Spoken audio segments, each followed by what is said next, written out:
فرما رہے ہیں حق ٹیلی ویژن کا ہفتہ وار تحقیقی علمی پروگرام RSTU یعنی روزز سویٹس ٹروتھ یونیورسل، اور میں ہوں آپ کا میزبان عامر عبداللہ محمدی۔ ناظرین کرام، انسان ہمیشہ سے بھاگ دوڑ میں، چھینا چھانی میں، لڑائی جھگڑوں میں، دنگا فساد میں ایک چیز کے حوالے سے بہت زیادہ الجھن کا شکار رہا ہے، اور وہ چیز ہے حقوق، اختیارات، فرائض۔ اور میں سمجھتا ہوں کہ یہ تینوں چیزیں باہم مربوط ہیں، انٹر لنک ہیں۔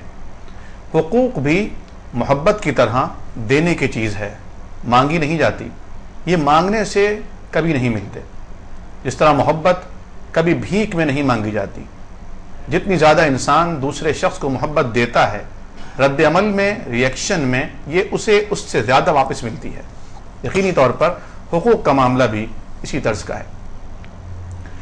اب موجودہ سیناریو میں جہاں حقوق انسانی کی بحث ہے، انسانی حقوق کے معاملات ہیں، ہیومن رائٹس کے معاملات ہیں، اور پھر یہ معاملات جانوروں کے حقوق تک پہنچ چکے ہیں، مچھلیوں کے آبی حیات کے معاملات تک پہنچ چکے ہیں، درختوں کے، نباتات کے حقوق کی بات ہوتی ہے، حتیٰ کہ امریکی ایک ریاست میں ایک ایسے جنگلات کی کٹائی کا کام روکنا پڑ گیا تھا، اور حکومت کو اپنے اس فیصلے کو واپس لینا پڑا تھا کہ جس کے بارے میں اس جنگلات کے لوگوں نے، جو آس پاس رہتے تھے، انہوں نے ایک مہم چلائی، اور یہ عوام کی ایک تحریک کے ذریعے سے اسے منوایا گیا کہ ایک درخت پر بیٹھا ہوا الو، جی ناظرین، الو وہ اداس ہو گیا ہے درختوں کے کٹنے کی بنا پر، اپنے آشیانے میں بیٹھا رہتا ہے، باہر نہیں نکلتا، چنانچہ درختوں کو نہ کاٹا جائے، اور وہ جنگلات کی کٹائی کا کام رک گیا۔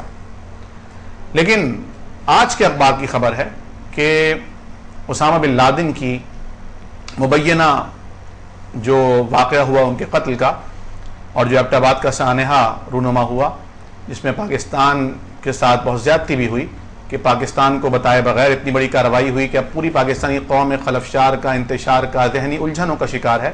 اس کے بعد اس ایک ڈیڑھ ہفتے کے دوران امریکی 2 ریاستوں میں 2 مساجد کو نعوذ باللہ جلانے کی کوشش ہوئی ہے۔ تو ایک طرف تو آپ الو کے حقوق کی بات کر رہے ہیں، اور دوسری طرف وہ مسلمان جو امریکی شریعت بھی رکھتے ہیں، امریکہ کے مفادات جنہیں عزیز بھی ہیں، لیکن وہ مسلمان ہیں، آپ کو ان کے حقوق یاد نہیں آتے، نظر نہیں آتے۔ لیکن یہ تو خیر ایک دوسرا موضوع ہے۔ پھر پاکستان میں ایک تحریک بنائی گئی، انسانی حقوق سے ہٹ کر جانوروں کے حقوق پر ایک NGO قائم کی گئی، اور اس NGO کا مقصد یہ تھا کہ جو گلیوں میں آوارہ کتے گھومتے پھرتے ہیں ان کو کس طرح حکومت کی ان کارروائیوں سے بچایا جائے جو حکومت لوگوں کو سب گزیدگی کے واقعات سے بچانے کے لیے انہیں ہلاک کرتی ہے، کتوں کو۔ لیکن دوسری طرف انسان کے بچے، معصوم غریب بچے، کچرا چننے والے، جو کچرا کنڈیوں سے روٹی کے ٹکڑے اٹھا کر کھاتے ہیں، جنہیں پاکستان کی 75% عوام کو پینے کا صاف پانی میسر نہیں ہے۔ 2 وقت کی روٹی تو بہت دور کی بات ہے، بیمار 2 وقت کی دوا کے لیے لوگوں کے سامنے ہاتھ پھیلانے پہ مجبور ہو چکا ہے۔ اب تو بجلی کا استعمال بھی ایک عیاشی سمجھا جا رہا ہے۔ ناظرین، یہ حقوق آیا تحریک چلانے سے ملیں گے یا اپنے فرائض اپنی اپنی سطح پر ادا کرنے سے ملیں گے؟ پھر ایک تیسرا نقطہ یہ ہے کہ حقوق اللہ اور حقوق العباد، کیونکہ بحیثیت اسلام اور بحیثیت مسلمان، اسلام ہمارا ریلیجن اور دین ہے، ہمیں جو گائیڈ لائن دی گئی ہے اس میں حقوق اللہ کا بھی تعین کیا گیا ہے اور حقوق العباد کا بھی تعین کیا گیا ہے۔ ہوتا یہ ہے کہ یا تو کوئی انسان اپنے ہاتھ میں تسبیح لے کر، اپنے سامنے رحل پر قرآن کریم، فرقان حمید کا نسخہ رکھ کر، لبوں پر درود شریف کے نذرانے لے کر، اسی میں مگن ہو کر اپنے آپ کو جنت کے راستے کا مسافر گردانتا ہے۔ گھر میں کیا ہو رہا ہے، اس کے بچے کہاں رل رہے ہیں، اس کی بیوی کے آنسو پوچھنے کے لیے اس کے پاس وقت نہیں ہے، ماں باپ کے لیے کوئی ٹائم نہیں ہے، محلے، برادری، خاندان، کچھ کسی کو دینے کے لیے ٹائم نہیں ہے۔ اس نے اپنے آپ کو گویا وقف کر دیا ہے اللہ سبحانہ و تعالیٰ کے لیے۔ یہ کیا نقطہ نظر ہے؟ اور پھر دوسری طرف ایسے لوگ ہیں جو انسانی حقوق کے لیے، انسان کی ویلفیئر کے لیے بہت کام کر رہے ہیں، اپنے آپ کو تج دیا ہے، قربان کر دیا ہے گویا انسانیت کے نام پر، لیکن ایک وقت کی نماز میسر نہیں ہو رہی ہے، حتیٰ کہ جمعہ بھی نہیں پڑھ رہے ہیں، اور پھر وہ اسے اہمیت بھی نہیں دیتے۔ وہ کہتے ہیں ہم تو وہ کام کر رہے ہیں جو اصل کام کرنے کا ہے، یہ تو مولویوں کے اور ملاؤں کے کرنے کا کام ہے۔ ناظرین، یہ ہمارا آج کا موضوع ہے، اور ہم نے آج دعوت دی ہے ممتاز عالم دین، اسکالر، NED یونیورسٹی کے پروفیسر علامہ ڈاکٹر عبدالحی مدنی صاحب کو۔ السلام علیکم۔ اور اسی طرح ہمارے ساتھ شریک گفتگو ہیں آپ سب کے جانے پہچانے انتہائی قابل احترام جناب محمد عبداللہ شیخ صاحب۔ السلام علیکم شیخ۔ وعلیکم السلام۔ تو گفتگو کا ہم آغاز کریں گے ڈاکٹر صاحب آپ سے کہ جیسا کہ میں نے آغاز میں بے ربط اپنی ٹوٹی پھوٹی گفتگو میں عرض کیا کہ ایک طرف تو حقوق اللہ کی طرف، ایک طرف حقوق العباد کے معاملات، کس طرح ایک مسلمان دونوں کو پیرالل لے کر چل سکتا ہے، دونوں میں توازن پیدا کر سکتا ہے؟ بسم اللہ الرحمن الرحیم۔ اس میں کوئی شک نہیں ہے کہ رسول کریم صلی اللہ علیہ وسلم نے اللہ تعالیٰ کی طرف سے ہمیں جو ضابطہ حیات دیا ہے، کوڈ آف لائف دیا ہے، اس کو عام طور پہ 2 چیپٹرز میں تقسیم کیا جاتا ہے، حقوق اللہ اور حقوق العباد۔ اس میں نو ڈاؤٹ کہ کچھ چیزیں ایسی ہیں جو واقعتاً حقوق اللہ ہی کہلاتے ہیں، مگر اگر آپ تھوڑا سا غور کریں تو بہت سارے حقوق اللہ بھی آگے چل کر حقوق العباد کی شکل میں ہمارے سامنے آتے ہیں۔ مثال کے طور پر نماز، ہم سب یہی کہتے ہیں کہ یہ حقوق اللہ میں سے ہے، اللہ کی عبادت ہے، لیکن خود اللہ تعالیٰ نے ارشاد فرمایا کہ ان الصلاۃ تنہی عن الفحشاء والمنکر۔ بے شک۔ تو اب بے حیائی اور برے کاموں سے یہ روکنے والی نماز یہ انقلاب لائی ہے اس بندے کی پریکٹیکل لائف میں، تو اس کے اثرات کہاں جائیں گے اور اس سے فائدہ کون اٹھائے گا؟ انسانیت کو فائدہ ہوگا۔ تو اگر آپ دوسرے لفظوں میں یوں کہہ دیں کہ نماز بھی بظاہر اللہ کی عبادت، لیکن آخر میں اثرات اور فوائد مخلوق کے لیے لا رہی ہے اور حقوق العباد کا حصہ بن رہی ہے، تو بالکل ٹھیک ہوگا۔ ٹھیک ہے۔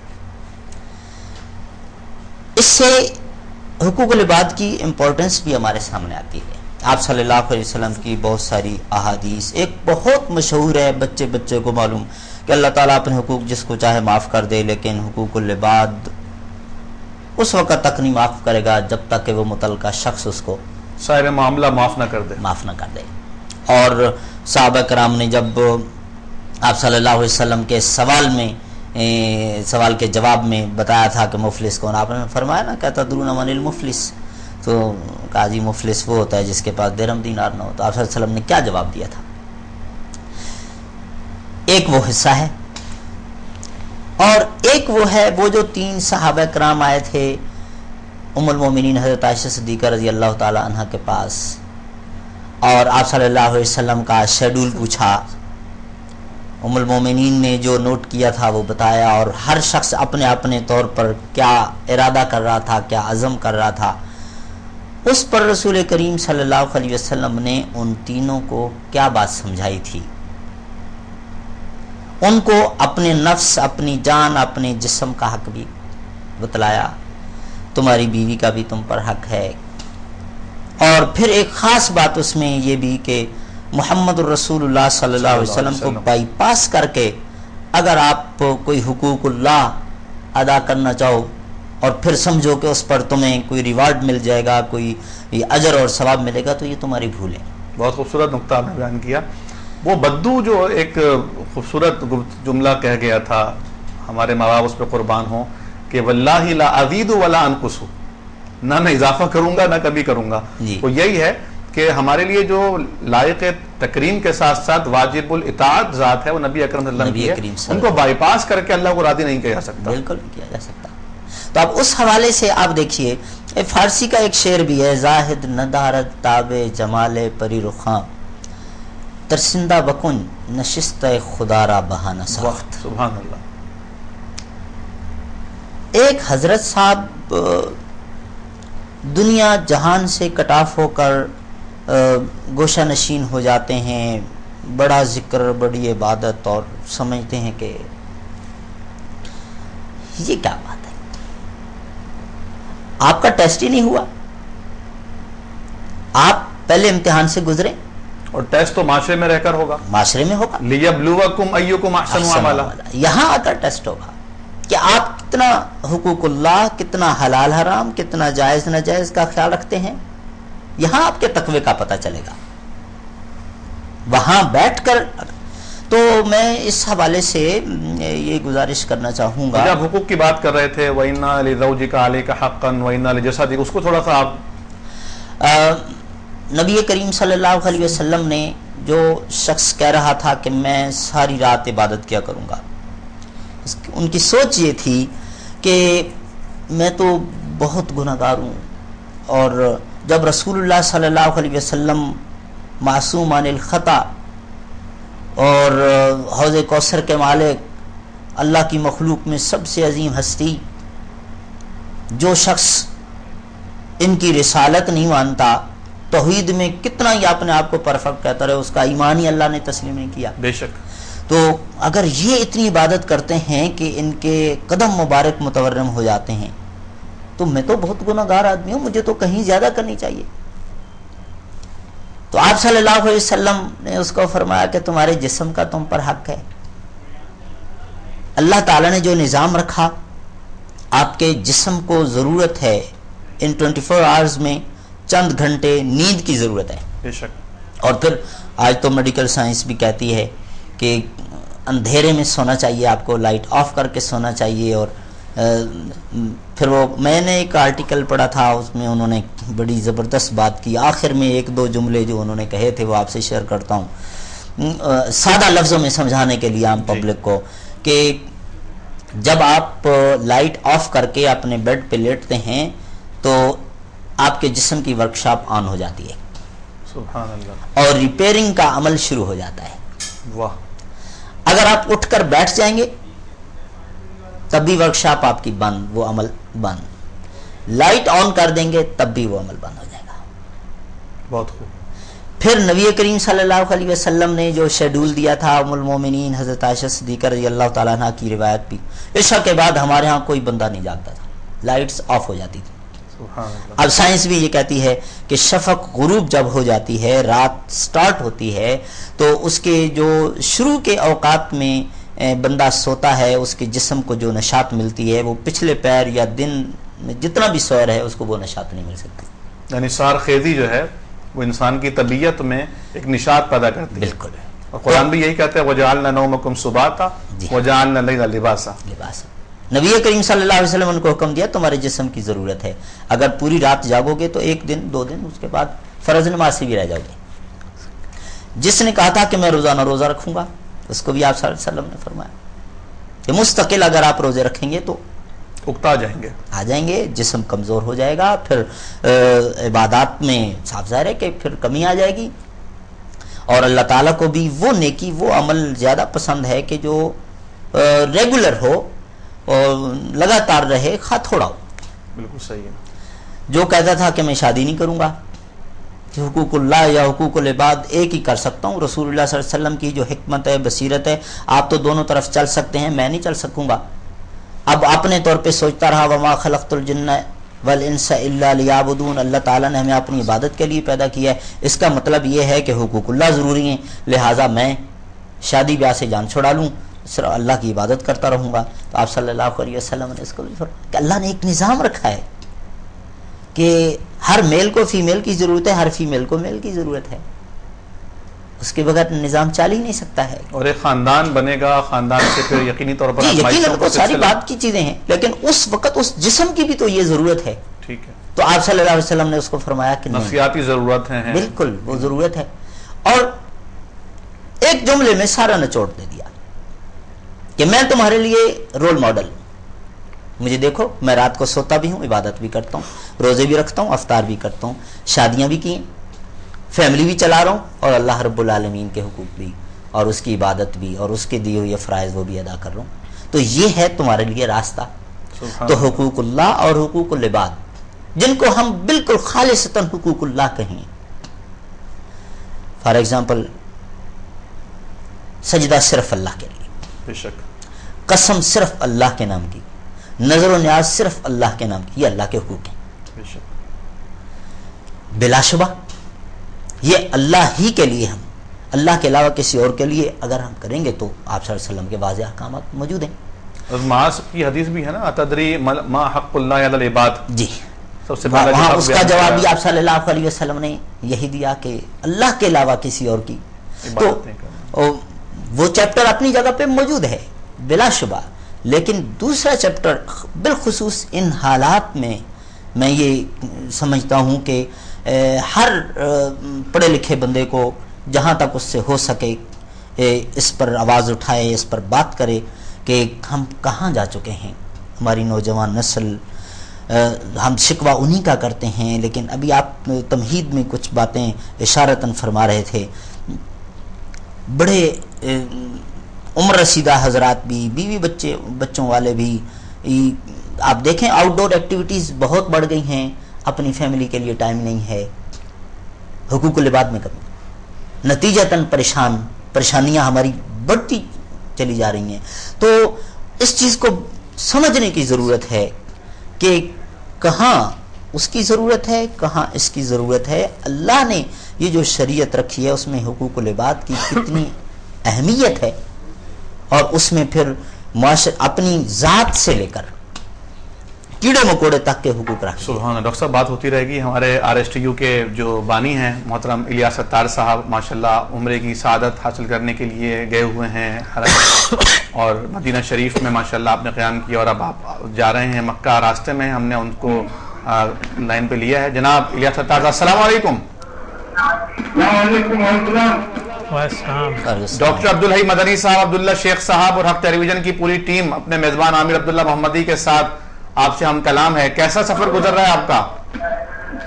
بہت مزیدار رہا ہے ماشاءاللہ، اور مدینہ سے مکہ جا رہے ہیں ماشاءاللہ. اعلان کریں گے انشاءاللہ، اور رات کو عمرہ کر لیں گے انشاءاللہ، اور پھر انشاءاللہ کل رات کو ایئرپورٹ جائیں گے تو پرسوں صبح فلائٹ ہے انشاءاللہ. یعنی آئندہ بدھ کو انشاءاللہ آپ اپنے سفر کی روزاد ہمارے ناظرین سے شیئر کریں گے. لائیو کال کر نہیں سکیں گے انشاءاللہ. لائیو کال نہیں کریں گے، لائیو کنورسیشن کریں گے شامل ہو جائیں گے انشاءاللہ. انشاءاللہ ہم آپ کی خیریت سے واپسی کے انشاءاللہ دعا کرتے ہیں، اور ہم آپ سے دعا کے لیے نہیں کہیں گے کیونکہ آپ نے کہا تھا کہ دعا کا کہیے گا نہیں، ہم آپ کو یاد رکھیں گے.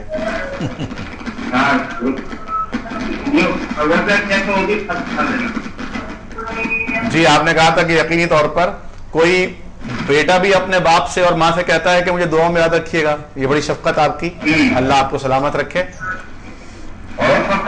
جی اللہ کا شکر، بہت بہت شکریہ آپ کا.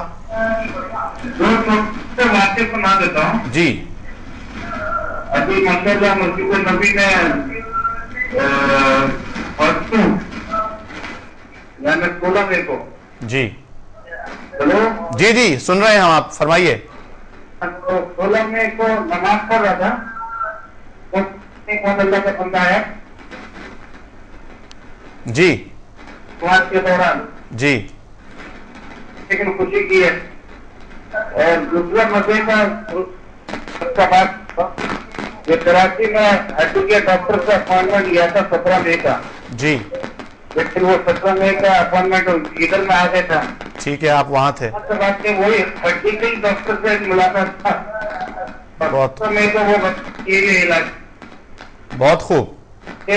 بڑا زبردست اس میں اتفاق ہو گیا 17 مئی کا ماشاء اللہ. اب دیکھا 18 مئی کو کیا ہوتا ہے. آج گئے تھے مدینہ یونیورسٹی ماشاء اللہ اور ادھر میں کافی زبردست تھا ماشاء اللہ ماشاء اللہ. اور امید ہے کہ یہ سب باتوں کی اثرات آئی ہے انشاءاللہ. اور اللہ کا شکر ہے اچھے سے لوگوں سے ملاقات ہوا ہے. امید ہے کہ اس کا اثرات ہوں گے انشاءاللہ. مدنی بھائی کو سلام ہو. وعلیکم السلام ورحمۃ اللہ. صحیح مدنی صاحب کو اور مدنی صاحب بھی مدینہ یونیورسٹی کے ماشاءاللہ فاضل ہیں، اپنی مادر علمی انہیں یاد آ گئی. ہاں ماشاء اللہ. یہ بھی مجھے یہ بھی ایک اور سب کیسے. اللہ کا شکر، بہت بہت شکریہ جناب الیاس ستار صاحب. اللہ حافظ. تو مدینہ یونیورسٹی ماشاءاللہ اچھا ان کا علمی حلقوں میں سلسلہ چل رہا ہے، اور جذبہ ہوتا ہے نا کسی انسان میں، تو وہ کہیں پر بھی جائے گا تو وہ اپنی سوچ فکر اور اپنی دعوت ضرور لوگوں کے سامنے رکھے گا. بہت خوبصورت ماشاءاللہ ایمان افروز واقعات یقیناً آئندہ بدھ کو ناظرین سے شیئر ہوں گے انشاءاللہ تعالی اپنے دورے کے حوالے سے. تو آپ فرما رہے تھے ڈاکٹر صاحب کہ حقوق اللہ کے ساتھ ساتھ حقوق العباد بھی ضروری ہیں، اور حقوق اللہ میں اتنے آگے ہم بظاہر نفلی کاموں میں اتنے آگے نکل جاتے ہیں کہ فرائض حقوق العباد کے حوالے سے ہیں وہ نظروں سے اوجھل ہو جاتے ہیں، اور چراغ تلے اندھیرا والی مثال ہوتی ہے. ویسے تو ہمارے ساتھ بھی یہی معاملہ ہے، تو میں سمجھتا ہوں شاید ٹائم مینجمنٹ کا معاملہ ہے. یہ ٹائم مینجمنٹ بھی بلا شبہ ایک سبب ہے، لیکن کچھ چیزیں ایسی ہیں کہ فار ایگزامپل علماء کرام کو آپ دیکھیں گے کہ باہر سے بہت سارے لوگ ان کو انوائٹ کریں گے. جی. ہمارے ہاں درس، ہمارے ہاں تقریر، ہمارے ہاں خطبہ، خصوصاً اتوار کے دن، سنڈے کا ایک دن چھٹی کا دن ہوتا ہے. اب یہ میرا پرسنل ایکسپیرینس بھی ہے، اگر منع کریں تو یہ ریزن ہماری عوام بھی سمجھنے کے لیے تیار نہیں ہے کہ میری بھی فیملی ہے، مجھے اپنی فیملی کو بھی ٹائم دینا ہے. بے شک. کچھ علماء کرام کے اندر بھی چیز بعض اوقات آتی ہے کہ میرا حلقہ احباب بڑھے، لوگوں سے میرا تعارف ہو، تو وہ بھی پھر اس میں آ کر انکار نہیں کرتے، دن رات دروس کے لیے اور مصروف رہتے ہیں. نتیجہ یہ ہوتا ہے کہ اپنی فیملی سے اس کو وقت نہیں مل پاتا. جو لوگ این جی اوز چلا رہے ہیں، مدارس چلا رہے ہیں، ان کی ایک ضرورت یہ بھی آتی ہے کہ ان کا حلقہ احباب بڑھے گا، ان کو ڈونیشن چاہیے، اس کو رن کرنا ہے، ان کی ایک ریسپانسبلٹی ہے. تو ان کے نزدیک ایک یہ بھی وجہ ہے، ان کے لیے مجبوری ہے، سمجھیے مجبوری ہے ان کی. تو بہت ساری چیزیں اکٹھی ہو کر نتیجہ یہ لاتے ہیں کہ ہم جو ہے حقوق العباد سے دور ہو جاتے ہیں. ایک حصہ ادا کر رہے ہوتے ہیں، دوسری طرف اب ویلفیئر کا ایک کام 100 بندے مجھ سے فائدہ اٹھا رہے ہیں، میرے اس پروجیکٹ سے فائدہ اٹھا رہے ہیں، لیکن 10 افراد پر مشتمل میری اپنی فیملی مجھ سے فائدہ نہیں اٹھا رہی. تو میرا خیال ہے کہ یہ مس مینجمنٹ بھی ہے. صحیح فرما رہے ہیں. اچھا، اتنی ساری این جی اوز کام کر رہی ہیں، اتنی ساری رجسٹرڈ ان رجسٹرڈ ادارے ہیں، اور ہر یعنی علاقے میں ایک نہ ایک ویلفیئر کا ایک پروجیکٹ لے کر کوئی نہ کوئی آیا ہوا ہے، اور تو بڑی بڑی شخصیات اس معاملے میں آ چکی ہیں. چند ایک کو جن کا نام بھی بہت بڑا ہے اور کام بھی ان کا سڑکوں پہ نظر آتا ہے، اور عملاً ان کا کام نظر آ رہا ہے. کہیں دسترخوان بچھے ہوئے ہیں ماشاءاللہ، غریب بے کس اور مجبور اور کم آمدنی والے لوگ ماشاءاللہ دسترخوان پہ کھا رہے ہیں. کہیں ایمبولینسز دوڑ رہی ہیں، کہیں اسپتال قائم ہیں، کہیں تندور بھی لوگوں نے بنائے ہوئے ہیں، تنور، اور اس پہ کم آمدنی والوں کو سستا وہ کھانا بھی پرووائڈ کر رہے ہیں. لیکن بہت محدود ہے. اتنے بڑے ملک میں، اتنے بڑے شہر میں جو این جی اوز کے اوپر ایک ٹھپا لگ گیا ہے کہ ان کا کام صرف فنڈ جمع کر کے کھانا ہے.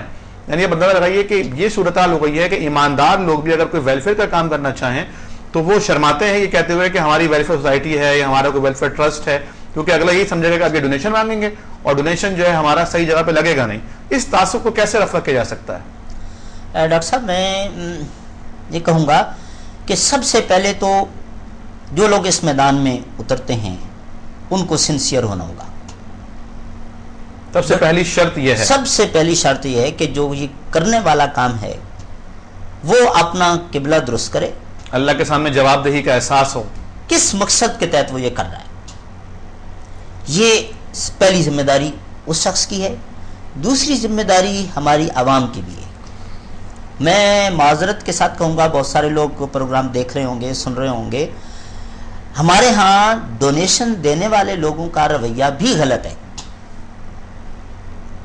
وہ یہ سمجھتے ہیں کہ میں اپنے آفس سے باہر نہ نکلوں، یہاں میرے پاس سب کچھ آئے، ویڈیو بنا کے لے آئیں اور تصویریں لے آئیں اور یہاں مجھے دکھا کے اور ڈونیشن لے جائیں اور میری جنت پکی ہو گئی. میں اس نظریے کے بالکل خلاف ہوں. میں یہ کہتا ہوں کہ اگر آپ کے پاس پیسہ ہے، آپ صاحب استطاعت ہیں، صاحب نصاب ہیں، خرچ کرنے والے ہیں، آپ کا یہ بھی فرض ہے کہ آپ خود اپنے آفس سے نکلیں، سروے کریں، جہاں آپ کا دل ٹھکے اپنے ہاتھ سے کام کریں. اس سے بہت سا کرپشن رکے گا. اس سے چیک اینڈ بیلنس آڈٹ کا یہ نظام نہیں ہے. نہیں چاہتے ہیں وہ بھی کہ ٹھیک ہے مولوی صاحب لے گئے، بلکہ اب تو یہ ہوتا ہے کہ فون پہ میری طرف سے اتنے بکرے کر لیجئے، تو ایک راستہ کھولتے ہیں. اس کے ساتھ ساتھ بات آپ نے کر دی. اچھا ڈاکٹر صاحب، کہیں اتنے بکرے آ رہے ہیں کہ بکرے پھر وہ لوگوں کو تحفتاً ہدیتاً ہبہ کیے جا رہے ہیں، اور کہیں ایسا ہے کہ وہاں بیچارے روزانہ صبح شام چنے کی دال کھا کھا کے بچوں کو جو ڈائسنٹری ہو چکی ہے، ایسے مدارس بھی ہیں. چیک اینڈ بیلنس نہیں ہے، آڈٹ نہیں ہے. اس لحاظ سے میں کہوں گا یہ سابق صدر پرویز مشرف صاحب نے جو اس کچھ شرائط لگائی تھیں اور کہ یوں رجسٹریشن ہونی چاہیے، اور یہ میرا خیال ہے کہ وہ بہت مفید ہے. وہ صرف مدارس کے حوالے سے تھی، این جی اوز کے حوالے سے بھی تھی؟ سب کے حوالے سے، سب کے متعلق ان کی بات تھی. اگر اس کی نیت پیچھے یہی ہے، ٹھیک ہے، نیت کچھ اور ہے تو پھر یہ ہم اس پر بات نہیں کرتے، یہ معاملہ اللہ کے ساتھ ہے. ٹھیک ہے. لیکن یہ بہت ضروری ہو گیا ہے کہ پیسہ دینے والا بندہ بھی اپنی یہ ذمہ داری محسوس کرے کہ اس کے لیے کوئی نظام بنائے، اچانک جا کر چیک کرے کہ اس نے جو ڈونیشن دیا وہ صحیح استعمال بھی ہو رہا ہے. ٹھیک ہے. جو لینے والے ہیں، خرچ کرنے والے ہیں، ذمہ داری قبول کرنے والے ہیں، وہ بھی یہ بات سمجھیں اچھے طریقے سے کہ نبی صلی اللہ علیہ وسلم نے اس زکوٰۃ خیرات کے پیسے کو لوگوں کا میل کچیل کا ہے. ویسے آپ ویل سوٹڈ، ویل ڈریسڈ رہنا پسند کریں اور دوسری طرف میل کچیل آپ کھائیں، بہت خوب. ان کو بھی اس چیز کا جو ہے نا وہ خیال رکھنا چاہیے. اور تیسرے نمبر پر میں یہ بات کہوں گا کہ دشمن پروپیگنڈا بھی کرتا ہے. باطل جو ہے شروع سے اس نے اپنا عزم کیا ہوا ہے اور وہ ہر اچھے کام کے متعلق لوگوں کو بدظن کرنے کی کوشش کرے گا. ہمیں اس کا بھی خیال رکھنا ہے. نبی کریم صلی اللہ علیہ وسلم نے اس کے لیے ضابطہ دیا، خود قرآن پاک نے، کہ اگر تمہارے پاس کوئی ایسی خبر ہے اس کی تصدیق کرو. سنی سنائی بات کو آگے پھیلائیے، نہ تصدیق کیجیے بلکہ تحقیق و تفتیش کیجیے، اس کو آپ چیک کر لیں. ٹھیک ہے. اور اگر یہ کام ہم سب شروع کر دیں تو میرا خیال ہے کہ بہت جلد اچھے نتائج ہمیں ملیں گے، اور جو اس میں چیٹر لوگ ہوں گے وہ خود بخود ایک طرف ہو جائیں گے. یقیناً یقیناً. شیخ صاحب، آپ کیا سمجھتے ہیں کہ جو این جی اوز کام کر رہی ہیں، مذہبی ہیں یا غیر مذہبی ہیں، ٹوٹل سماجی نوعیت کی ہیں، سوشل ہیں، ان میں کوارڈینیشن بھی ہونی چاہیے؟ آپ اپنے ربط و ضبط ہونا چاہیے. بالکل ہونا چاہیے. اور جب آپ کرسچن تھے تو آپ کا خود ایک ادارہ تھا، اور مختلف این جی اوز جو ہیں وہ وہاں کے کلیسیا سے باقاعدہ طور پر رن ہو رہی ہوتی ہے، چرچ ان کا نگراں ہوتا ہے. تو آپ کیا سمجھتے ہیں کہ کیا ان کا طریقہ ہوتا ہے کام کرنے کا، کہ وہ جب کسی بستی میں کسی علاقے میں جاتے ہیں تو کس طرح لوگوں کو متاثر کرتے ہیں؟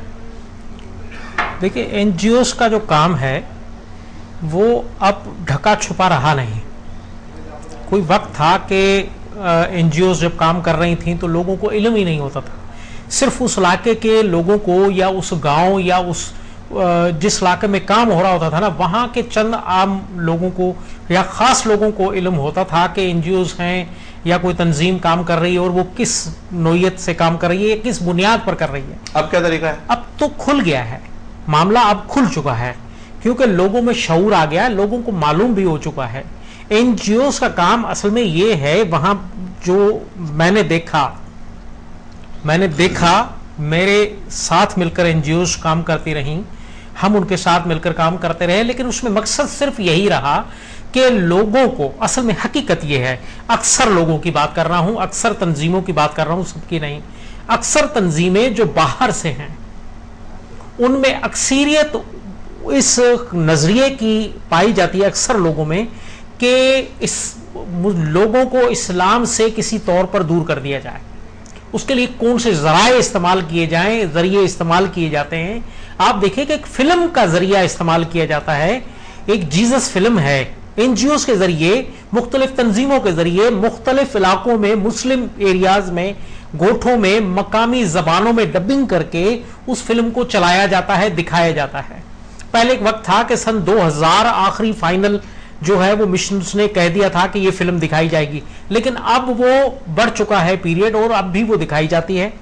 ایک یہ کام ہے فلم کے ذریعے بتایا جائے کہ جو اسٹوری، یعنی یہ بتایا جاتا ہے کہ جو اسٹوریاں آپ نے اسلامی اسٹوریاں سنی ہیں یا جو باتیں یا روایات جو مسلمانوں کے پاس رائج ہیں حضرت عیسیٰ علیہ السلام کے حوالے سے وہ غلط ہیں.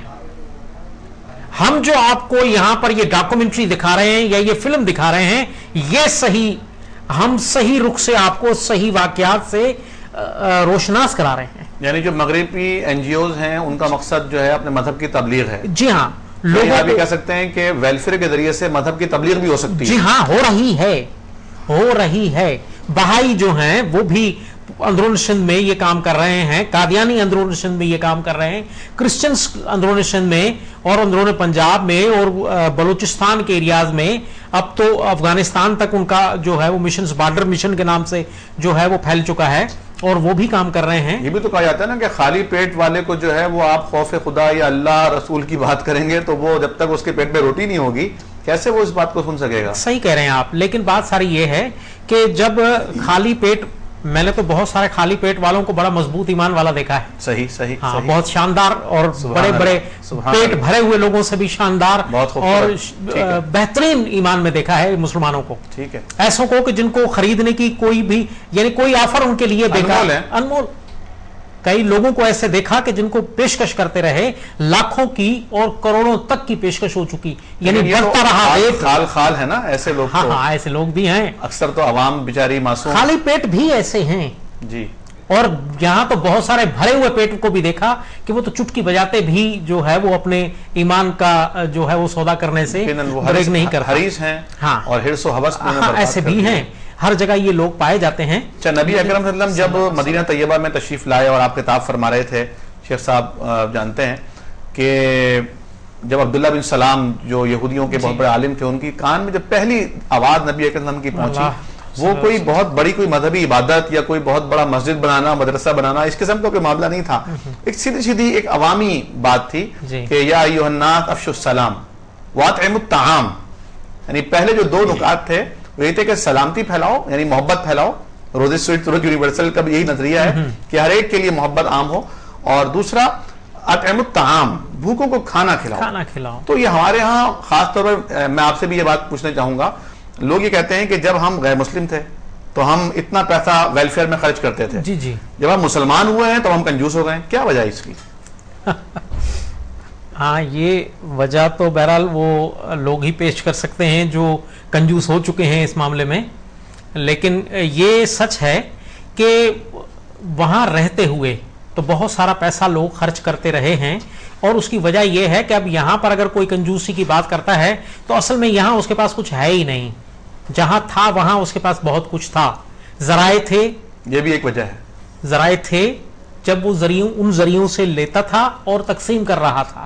لیکن اب جب وہ مسلمان ہو چکا ہے تو اب اس کے پاس کوئی ذریعہ نہیں ہے, بلکہ اب تو وہ اپنے ہی پورا کر لینا, تو یہ بھی اس کے لیے. یعنی آپ یہ کہنا چاہ رہے ہیں کہ پہلے بہت سارے ذرائع تھے, اب وہ حلال ذریعے پہ اکتفا کرتا ہے. جی, اب حلال ذریعہ, تو اپنا گھر اور اپنا خاندان ہی چلا لے تو اللہ کا شکر ادا کرتا ہے. اللہ کا شکر, یہی بہت ہے اس کے لیے آج کے دور میں. ایسے بے شمار لوگ دیکھیں نا, دیکھیے ہمارے یہاں دینے والے بہت ہیں. مسلمانوں میں خاص بات ہے, مسلمانوں میں, اسلام میں یہ خاص بات مسلمانوں میں دیکھی ہے کہ مسلمان اللہ کی راہ میں خرچ کرنے سے دریغ نہیں کرتے. نیت ان کی یہ ہوتی ہے کہ اللہ کی رضا, اللہ کی خوشنودی حاصل ہو جائے, اس میں وہ بے دریغ خرچ کرتے ہیں اور بلا تکلف بھی خرچ کرتے ہیں. ڈاکٹر صاحب وہ کیا آیت ہے, یطعمون الطعام علی حبہ یتیما مسکینا و یتیما و اسیرا, وہ اللہ کی محبت میں یتیموں کو, مسکینوں کو, قیدیوں کو کھلاتے ہیں. جہاں لیکن اب تو صورتحال یہ ہو گئی ہے کہ لوگ مہمانوں کو نہیں کھلا پا رہے ہیں. جی ہاں, حالت ایسی ہو چکی ہے. حالانکہ نبی اکرم نے 3 بار قسم کھا کے فرمایا تھا کہ وہ تو مومن نہیں ہے, ایمان کے اس مقام پر نہیں ہے. من لم یکرم ضیفہ, جو اپنے مہمان کی ضیافت نہیں کرتا. لیکن اب یہ ہے کہ آپ کا سگا بھائی بھی اگر آ جاتا ہے, مثال دے رہا ہوں میں, تو اسے ڈرائنگ روم میں بٹھایا جاتا ہے, سوچا جاتا ہے. حالانکہ پہلے ڈرائنگ روم کا تصور تو غیروں کے لیے ہوا کرتا تھا. یہ بیٹھک ہوتی تھی جو گھر سے باہر تھی, کہ غیر آدمی آ کے وہاں بیٹھے گا. اپنا بھائی, اپنے رشتے دار تو گھر میں آتے تھے, لیکن وہ بھی ڈرائنگ روم بیٹھے ہیں, اور ابو اور امی جو ہیں وہ کھانا کھا رہے ہیں. کھانا کھانے کے بعد پھر وہ آ کر ملیں گے, اور وہ ایک چائے کا کپ این کھانے کے ٹائم پر جو ہے اگر پلا دیا جائے تو یہ اس طرح تو خاندان ٹوٹیں گے. تو ڈاکٹر صاحب نے بڑی خوبصورت بات کی کہ باہر جو کام کرنا ہے وہ ایک الگ کام ہے, لیکن گھر میں جو ایک محبتیں عام کرنی ہیں وہ بھی بہت امپورٹنٹ چیز ہے. اور ڈاکٹر صاحب وہ کیا نبی اکرم صلی اللہ علیہ وسلم سے جب پوچھا گیا تھا ایک صحابی نے کہ من ابر الناس, سب سے زیادہ سارے لوگوں میں, یعنی ویلفیئر کے حوالے سے, انسانی حقوق کے حوالے سے سب سے زیادہ بڑا حق جس کے ساتھ میں نیکی کروں وہ کیا ہے؟ اور صاحب بتائیے اللہ کے نبی اکرم نے کیا فرمایا تھا؟ آپ صلی اللہ علیہ وسلم نے ماں کا حق بتایا, پھر آپ نے پھر فرمایا ماں کا. سبحان اللہ. تیسری مرتبہ پوچھا ان کے بعد تیری ماں کا. چوتھی مرتبہ پوچھا تیرے والد کا. یعنی 3 مرتبہ. اساس ہے نا، یہ اکائی ہے نا پیرنٹس، اسی سے آپ کا وجود ہوا. اور اگر آپ حقوق الوالدین کا چیپٹر کھولیں تو قرآن پاک میں سورۃ عنکبوت، سورہ لقمان، سورہ بنی اسرائیل، سورہ نساء، جہاں جہاں ذکر ہے اللہ نے اپنے حقوق کے فوراً بعد اگر حقوق العباد کا تذکرہ کیا تو پہلے ماں باپ. وَقَضَىٰ رَبُّكَ أَلَّا تَعْبُدُوا إِلَّا إِيَّاهُ جی ہاں، وَبِالْوَالِدَيْنِ إِحْسَانًا. تیرے رب نے فیصلہ کر دیا ہے کہ اس کے ساتھ کسی کو شریک نہ کرنا اور اپنے والدین کے ساتھ احسان کرنا. ایک لفظ میں ڈاکٹر صاحب بتائیے کہ احسان کیا ہے؟ والدین کے ساتھ بھی کوئی احسان ہوگا؟ احسان لٹرلی تو نیکی ہے. اچھے جذبات، اچھی تمنائیں اور ان کے لیے ہر وقت نیکی کا ایک جذبہ یا ان کی خدمت کا ایک جذبہ رکھنا، میرا خیال ہے کہ یہ بنیادی مفہوم ہوگا. یہ کہہ سکتے ہیں کہ ویسے معاملات میں حسن کی انتہا پیدا کرنا، اس میں کوئی شک نہیں ہے. اگر ہم اپنے اردو کی جو لغت ہے اس کے اعتبار سے دیکھیں تو پھر احسان کا وہی معنی بنے گا جو آپ فرما رہے ہیں کہ آپ اپنی ڈیوٹی بھی اگر ادا کر رہے ہیں تو مثلا اب آپ نے ایک بندے سے پانی مانگا جی، وہ گئے اور گلاس میں لیا ہے. دوسرے سے آپ نے کہا تو انہوں نے دیکھا کہ گلاس دھلا ہوا ہے، نہیں ایک مرتبہ پھر دوں، دوبارہ دھویا. پھر ڈاکٹر صاحب زیادہ ٹھنڈا پیتے ہیں یا اس چیز کو دیکھ کر پانی مکس کر کے آپ کے لیے، ٹھیک ہے، تو یہ اس نے اپنی اس ذمہ داری سے بڑھ کر ایک کام کیا تو اس کو احسان کے زمرے میں آپ لا سکتے ہیں. سبحان اللہ. لیکن نبی صلی اللہ علیہ وسلم نے ایک احسان کا معنی مل احسان ہو یا رسول اللہ جبریل علیہ السلام کی حدیث جو ہے. جی ڈاکٹر صاحب آپ کی اجازت سے شیخ صاحب، جی جی یہ جناب اسماعیل عظمت صاحب نے ای میل کیا ہے. ماں اور باپ جیسا کہ ابھی آپ نے سنا کہ اکائی ہیں، ان کا حق کبھی ادا نہیں ہو سکتا. ایک ماں اگر شاعرہ ہو تو وہ اپنے جذبات کا کیسے اظہار کرتی ہے اپنی اولاد کے لیے، سنیے اور تصور کیجئے کہ آپ کی ماں، آپ کے باپ آپ سے گویا یہی کہہ رہے ہیں: میرے بچوں اگر تم مجھ کو بڑھاپے کے حال میں دیکھو، اکھڑی اکھڑی چال میں دیکھو، مشکل ماہ و سال میں دیکھو، صبر کا دامن تھامے رکھنا، کڑوا ہے یہ گھونٹ پر چکھنا، اف نہ کہنا، غصے کا اظہار نہ کرنا، میرے دل پر وار نہ کرنا، ہاتھ میرے اگر کمزوری سے کانپ اٹھیں اور کھانا مجھ پر گر جائے تو مجھ کو نفرت سے مت تکنا، لہجے کو ناگوار نہ کرنا، بھول نہ جانا ان ہاتھوں سے تم نے کھانا کھانا سیکھا، جب تم کھانا میرے کپڑوں اور ہاتھوں پر مل دیتے تھے، میں تمہارا بوسہ لے کر ہنس دیتی تھی، کپڑوں کی تبدیلی میں گر دیر لگا دوں یا تھک جاؤں، مجھ کو سست اور کاہل کہہ کر اور مجھے بیمار نہ کرنا، بھول نہ جانا کتنے شوق سے تم کو رنگ برنگے کپڑے پہناتی تھی، ایک ایک دن میں 10 بار بدلواتی تھی، میرے یہ کمزور قدم گر جلدی جلدی اٹھ نہ پائیں، میرا ہاتھ پکڑ لینا تم اپنی رفتار تیز نہ کرنا، بھول نہ جانا میری انگلی تھام کے تم نے پاؤں پاؤں چلنا سیکھا، میری باہوں کے حلقے میں گرنا اور گر گر کے سمجھنا سیکھا، جب میں باتیں کرتے کرتے رک جاؤں، خود کو دہراؤں، ٹوٹا ربط پکڑ نہ پاؤں، یاد ماضی میں کھو جاؤں، آسانی سے سمجھ نہ پاؤں، مجھ کو نرمی سے سمجھانا، مجھ سے مت بیکار الجھنا، مجھے سمجھنا، اکتا کر گھبرا کر مجھ کو ڈانٹ نہ دینا، دل کے کانچ کو پتھر مار کے کرچی کرچی بانٹ نہ دینا، بھول نہ جانا جب تم ننھے مننے سے تھے، ایک کہانی 100 بار سنا کرتے تھے اور میں کتنی چاہت سے ہر بار سنایا کرتی تھی، جو کچھ دہرانے کو کہتے میں دہرایا کرتی تھی، اگر نہانے میں مجھ سے سستی ہو جائے مجھ کو شرمندہ مت کرنا، یہ نہ کہنا کہ آپ سے کتنی بو آتی ہے، بھول نہ جانا جب تم ننھے مننے سے تھے اور نہانے سے چڑھتے تھے، تم کو نہلانے کی خاطر چڑیا گھر لے جانے کا تم سے وعدہ کرتی تھی، کیسے کیسے ہیلوں سے تم کو آمادہ کرتی تھی، گر میں جلدی سمجھ نہ پاؤں، وقت سے کچھ پیچھے رہ جاؤں، مجھ پہ حیرت سے مت ہنسنا اور کوئی فقرہ نہ کسنا، مجھ کو کچھ مہلت دے دینا، شاید میں کچھ کہہ سکوں، بھول نہ جانا میں نے برسوں محنت کر کے تم کو کیا کیا سکھلایا تھا، کھانا پینا چلنا پھرنا ملنا جلنا لکھنا پڑھنا اور آنکھوں میں آنکھیں ڈال کے اس دنیا کی آگے بڑھنا، میری کھانسی سن کر گر تم سوتے سوتے جاگ اٹھو تو، میری کھانسی سن کر گر تم سوتے سوتے جاگ اٹھو تو مجھ کو تم جھڑکی نہ دینا، یہ نہ کہنا جانے دن بھر کیا کیا کھاتی رہتی ہیں اور راتوں کو کھو کھو کر کے شور مچاتی رہتی ہیں، بھول نہ جانا میں نے کتنی لمبی راتیں تم کو اپنی گود میں لے کر ٹہل ٹہل کر کاٹی، گھر میں کھانا نہ کھاؤں تو تم مجھ کو مجبور نہ کرنا، جس شے کو جی چاہے میرا اس کو مجھ سے دور نہ کرنا، پرہیزوں کی آڑ میں حل پر میرا دل رنجور نہ کرنا، کس کا فرض ہے مجھ کو رکھنا اس بارے میں ایک دوجے سے بحث نہ کرنا، آپس میں بیکار نہ لڑنا، جس کو کچھ مجبوری ہو اس بھائی پر الزام نہ دھرنا، گھر میں ایک دن کہہ دوں عرشی اب جینے کی چاہ نہیں ہے، یوں ہی بوجھ بنی بیٹھی ہوں کوئی بھی ہمراہ نہیں ہے، تو مجھ پر ناراض نہ ہونا جیون کا یہ راز سمجھنا، برسوں جیتے جیتے آخر ایسے دن بھی آ جاتے ہیں جب جیون کی روح تو رخصت ہو جاتی ہے، سانس کی ڈوری رہ جاتی ہے،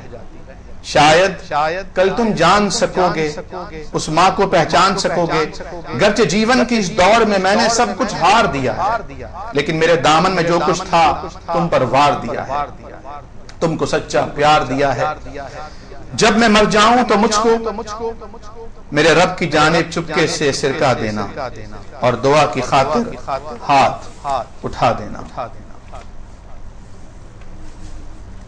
وہ والدین جو اس دنیا سے رخصت ہو چکے ہیں ان کی اولادوں پر لازم ہے کہ اپنے والدین کو اپنی دعاؤں میں یاد رکھیں، اور ایسے اولاد جنہوں نے اپنی اس جنم دی ہوئی ماں کا کبھی لمس محسوس نہیں کیا، جنہوں نے اپنے والدین کی اس پیار اور شفقت کی ان آوازوں کو نہیں سنا، جو اپنے باپ کی انگلی پکڑ کر چلنا نہیں سیکھ پائے، جو اپنی ماں کے آنچل سے لپٹ کر کبھی اپنے آنسو نہیں پوچھ پائے، ان سے پوچھئے کہ ان ماں باپ کی کیا قدر ہوا کرتی ہے۔ اگر آپ کے ماں باپ زندہ ہیں، الحمدللہ ہم وہ خوش نصیب لوگ ہیں کہ ہمارے والدین حیات ہیں، تو اپنے والدین کی قدر کیجئے، میرے لیے بھی دعا کیجئے، میں آپ سب کے لیے دعا کرتا ہوں کہ اللہ ہمیں اپنی ماں باپ کی آنکھوں کی ٹھنڈک بنا دے، ان کے دل کا قرار سکون اور چین بنا دے، وہ دنیا سے جائیں تو ہم سے راضی ہوں تاکہ اللہ بھی ہم سے راضی ہو جائے، اور اگر دنیا سے جانے کے بعد ہماری زندگی باقی ہو تو اللہ ہمیں ایسے اعمال کی توفیق عطا فرمائے کہ ہم ان کے لیے صدقہ جاریہ بن جائیں۔ ناظرین کرام، آج جبکہ ہمیں اپنے ماں باپ کو دینے کے لیے وقت نہیں ہے، اور ہم بچپن میں جب مغرب کی ترقی یافتہ چکا چون ترقیوں کے بارے میں اپنے اساتذہ سے بزرگوں سے پوچھا کرتے تھے تو ہمیں یہی بات بتائی جاتی تھی کہ وہ معاشرتی اعتبار سے کھوکھلے ہو چکے ہیں، ان کا گھر خاندان برباد ہو چکا ہے، لیکن جب میں اپنے حلقوں میں اپنے پاکستان میں یہ دیکھتا ہوں تو خون کے آنسو روتا ہوں کہ یہاں اولڈ ہاؤسز میں لوگ اپنے بوڑھے ماں باپ کو چھوڑ آتے ہیں، اپنے گھروں میں بوڑھے ماں باپ کی خدمت کے لیے وقت نہیں نکال پاتے۔ یقینی طور پر اس کا ایک سبب ہے کہ ہم پیسے کی دوڑ میں بہت آگے نکل چکے ہیں، ہم نے اپنا سب کچھ پیچھے چھوڑ دیا ہے۔ ناظرین کرام، میں اپنا درد بھی بیان کر رہا ہوں، اپنا زخم بھی شیئر کر رہا ہوں اور التجا بھی کر رہا ہوں کہ آپ مجھے دعا میں یاد کیجئے گا، میں آپ کو دعا میں یاد کروں گا کہ اے اللہ ہمارے ماں باپ ہم سے راضی ہوں، اور ہم اپنے ماں باپ کا حق تو ادا نہیں کر سکتے لیکن کم از کم ان کی دعائیں لے کر اپنے لیے نجات کا ایک راستہ ہموار ضرور کر سکتے ہیں۔ میں نہایت شکر گزار ہوں پروفیسر ڈاکٹر عبدالرحیم مدنی صاحب آپ کا، جناب محمد عبداللہ شیخ آپ کا، آپ دونوں حضرات نے بہت خوبصورت انداز میں اس موضوع کو ہمارے ناظرین سے شیئر کیا اور بہت خوبصورت باتیں ہمیں سننے کو ملی۔ ناظرین کرام، یہ پروگرام RSTU آپ کل انشاءاللہ ریپیٹ آور میں 4 بجے انشاءاللہ دیکھ سکیں گے۔ آپ کے ای میلز کا، آپ کے فیڈ بیک کا ہمیں انتظار رہے گا۔ SMS نمبر جو اسکرین پہ آیا اس پر بھی اپنی رائے کا اظہار کر سکتے ہیں، اور اپنے ای میل کے ذریعے feedback@rstu.net پر اپنی آراء سے، مشوروں سے، تجاویز سے ہمیں آپ ہماری رہنمائی کر سکتے ہیں۔ انشاءاللہ آئندہ پروگرام میں RSTU کے بانی جناب الیاس ستار صاحب بھی ہوں گے، دیگر مہمان بھی ہوں گے، اور وہ اپنے سفر مقدس، حجاز مقدس کے سفر کے بارے میں بھی انشاءاللہ ایمان افروز گفتگو کریں گے، اور انشاءاللہ ریسرچ اور علم کے حوالے سے یہ گفتگو آپ حضرات تک پیش کی جاتی رہے گی۔ اجازت چاہتے ہیں، اپنے میزبان ڈاکٹر عامر عبداللہ محمدی کو، حق ٹی وی کے ڈائریکٹر اور اس پوری ٹیم کو اجازت دیجیے۔ اللہ حافظ و ناصر۔